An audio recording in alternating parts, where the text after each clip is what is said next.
here today. I'm not sure how I screwed that up, but you'll learn, live and learn, live and learn. So I want to talk about term life insurance because I think term life insurance gets underestimated and overlooked quite a bit. And my premise is that everybody who is under the age of 50 should have term life insurance. Everybody. That includes people just starting out who aren't married. That includes folks who don't have that much debt. That I don't care how old you are. That includes people who've got through work too. Everybody who is under the age of 50 should have term life insurance. And the first reason for that is simple. Well, here, let me just start off real quick. You've come to the Heritage Wealth Planning YouTube channel, and I'm trying my first live event where I'm doing this when I had set it up, and it's obviously gone off the rails, but that's okay. So I appreciate you being here. Don't forget to click on the link down below to be subscribed for future content, and certainly don't forget to click on that little bell to be notified for future content as well. I'm doing a video a day. In fact, I'm going to start doing more because I love it, actually. It's fun. All right, but so term life insurance, what you need to know. It's so flipping cheap. It's incredibly cheap. A 25-year-old person can get like a $500,000 policy for less than $30 a month. That's just how cheap it is. We're talking a 30-year fixed rate premium for $500,000 for less. I mean, again, you'd have to find out in terms of your own underwriting and all that for $30 a month. That 25-year-old person now has life insurance covered for the next 30 years until he or she is 55 years old. Let me tell you why that's so important.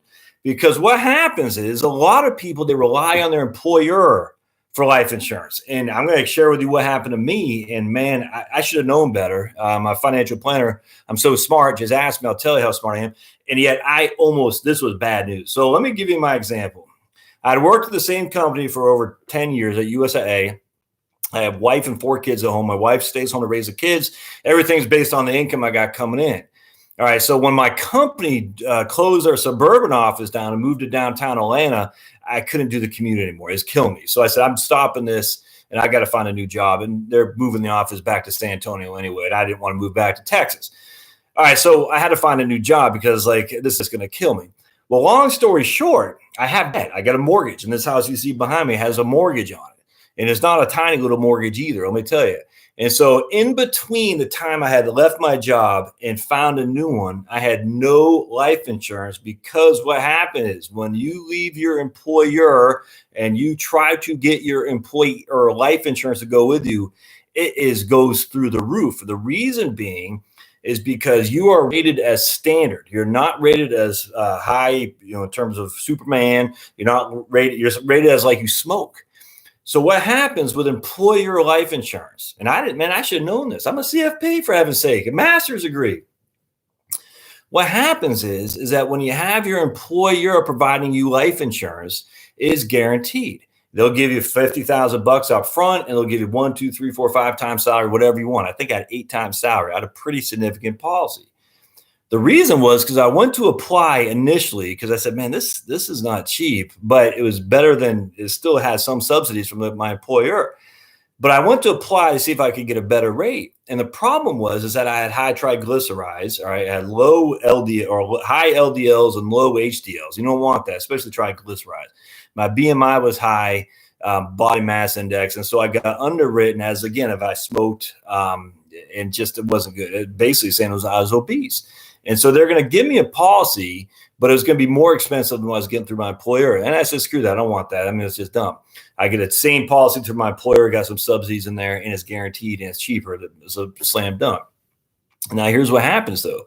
Your employer life insurance isn't banned. So every 5 years, the bands increase in terms of premium. So from 30 to 34, 35 to 40, to 39, 40 to 44, and so on. And as you get older and you get up there into the mid 40s and the early 50s, the bands start getting incredibly expensive. In fact, I did in my book here, I modeled that out. I don't know if I can show it to you. Yeah, I did. And I don't know if you can see this or not, but right here, you can see that that's on VGLI, which is an employer-sponsored life insurance through the military, and the bands just go through the roof. I mean, you're talking huge amounts of. So if you're 29 and below for $400,000 life insurance, it costs you $32. You get up to 55, it costs you $268. for $400,000 of life insurance. That's VGLI, Veterans Group Life Insurance. It's the same thing with all employer plans. The older you get, the more expensive it is. So I'll give you an example. When I was between 30 and 34, VGLI cost you $40 for $400,000 of life insurance. I had a 30-year fixed life insurance policy for $500,000 when I was that age. It cost me $19 a month. 30-year fixed. It would never increase. As long as I made the premiums, I was paying $19 a month. And here's why it's so cheap. The vast majority of life insurance does not pay out. I think like 2% of something like that pays out. So these insurance companies, that's why I see all these insurance commercials, because they're not paying out hardly any amount of their obligations. They just don't. Because a couple of things happens. One is you don't die soon enough, and so they don't have to pay it out. And two, as you get older and the life insurance, in terms of like employer-sponsored life insurance, gets more and more expensive, people don't want anything to do with it. It's crazy to pay $400 or $500 a month for a $150,000 life insurance policy, so they drop it, and rightly so. So I had a 30-year fix with USA, $500,000, cost $19 a month, and like a fool, I got rid of that. Stupid. And so now, fast forward, my company just is getting ready to relocate back to San Antonio. I can't do the commute anymore because it's killing me. I said, I'm quitting. I'm getting out of this. I got no life insurance because when I left my employer, my life insurance left with me. Now, people say, well, you could have taken your employer life insurance. It's portable. Yeah. You know how much it costs? Because what happens is its portability is contingent on you being underwritten as standard, and they put you in a whole life insurance policy too. That just was way too expensive. Way too expensive. I couldn't afford that. I didn't have a job, so I couldn't afford that. And so anyway, so I finally found a job up in Tennessee, up by Johnson City, and I was commuting back and forth, essentially. I go up there, stay 4 days, come back in Georgia, go up, stay 4 days, come back. I had no insurance and I had debt. And I tell you, I'm driving up 75 is the highway going through Chattanooga.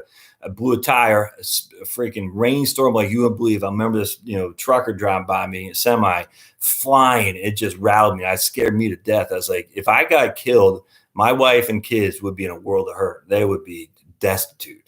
And I just remember thinking back on my freaking insurance that I had, my 30-year, $500,000 fixed rate for $19 a month. I said, why in the heck did you let that drop? It's crazy. All right. So then I hear people in their 20s. Well, I'm not married. I don't need life insurance. I'm in good health. I'm like, man, you're missing it. Get that puppy locked in now because A, you might get married. B, you're probably going to have a mortgage at some point. And C, you're never going to have it cheaper again, ever.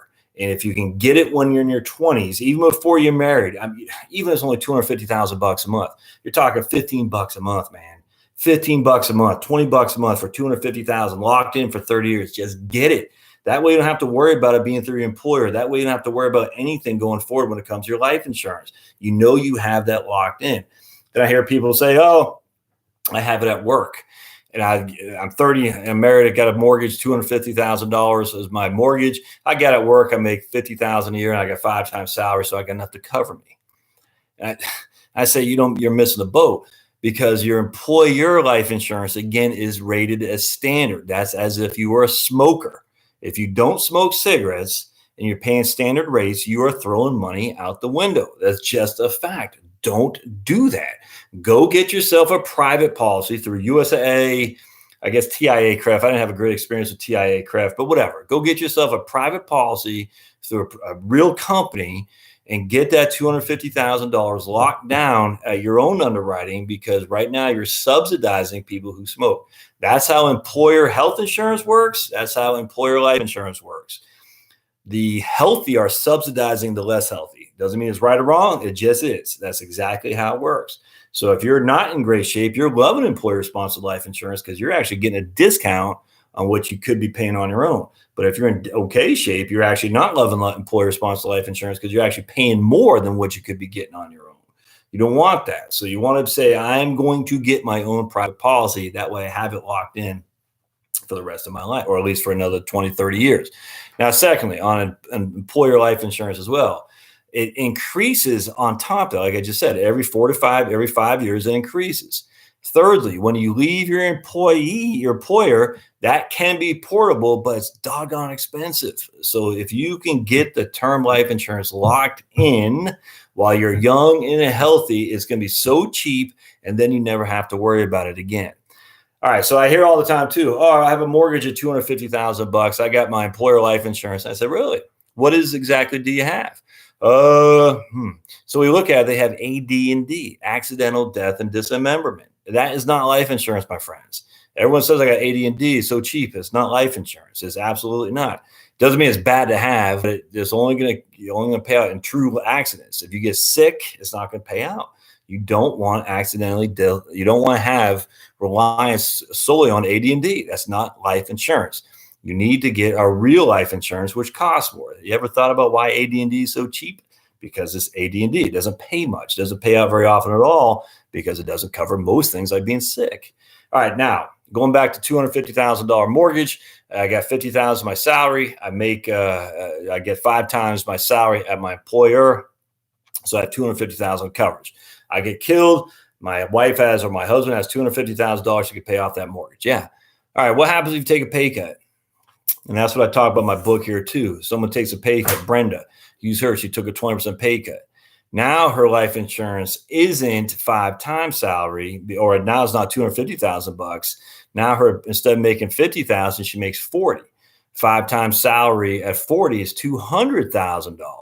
So now she's only got $200,000 life insurance as opposed to $250,000 life insurance, but she still has that $250,000 mortgage.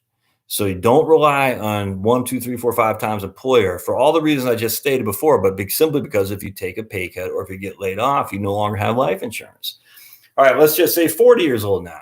Well, I'm in pretty good health. I don't have a huge amount of debt. I don't know if I need that much insurance. All right, well, let me ask you a question. What happens if you come down with a debilitating illness? What happens if you tell your doctor, hey, doc, I used to have a drinking problem. I got rid of it. And the doctor puts in the medical records. So now your life insurance company, when they go underwrite, you say, oh, you have a drinking problem, do you? Okay. That's a strike against you. What happens if you used to smoke? What happens if you're out partying with your friends one night and you take a draw of nicotine, cigarette, and it's in your bloodstream when you go get your blood drawn? What happens if you can't get underwritten for whatever reason, or if you get underwritten poorly because of all the things we just talked about? I mean, just all these things. People at 40 years old all the time get blood work. They get all kinds of stuff done, and you thought you're in good shape, and all of a sudden you're not. What happens at that point, my friends? Either you're not going to get it, or you're going to get so expensive that it's not worth it. And now you're risking everything because you don't have enough life insurance. That's why everybody under 50 needs to have some sort of life insurance. What happens mechanically is, I want you to have enough life insurance to at least pay off the mortgage. I want you to have enough life insurance in a fixed product, 30-year term, 25-year term, 20-year term, to at least be able to pay off your mortgage without question and pay off all your debt, ideally. Pay it all. So let's just say $500,000, 30-year term life insurance. We'll just say it costs you $50 a month. $500,000, 30 years. It cannot go away as long as you pay the $50 a month, and it costs you $50 a month for 30 years. That's what I'm saying. So now you know for a fact, if you got a mortgage at $250,000, you got a couple car loans and student loans at $100,000, you got $350,000 of debt, but you got $500,000 life insurance. You get hit by the proverbial bus, your family's squared away. They still have enough to pay off the debt plus $150,000 left over, tax-free, by the way, in order to live the life that they want. For $50 a month, doesn't rely on your employer, doesn't rely on your health. Nothing changes as long as you continue to make the premium payments. Yeah, there's no reason not to do that. Absolutely no reason not to do that. So you want to do that solely for that reason. That way you have it squared away. Now what happens is, now you're 60 years old, you have no debt. Now the term is about to expire, or you can convert it to a permanent policy, which simply means you move it from I'll do another video on term to perm, but you move it from a term which builds no equity, no cash value, into a permanent policy which builds cash value. And you say, yeah, I might or may not want to do that. Generally speaking, I say don't do that. Just let it lapse, because you don't really need the insurance anymore at that point. Your kids are out of the house, your debt's paid off, you're getting ready to go on Social Security and whatnot.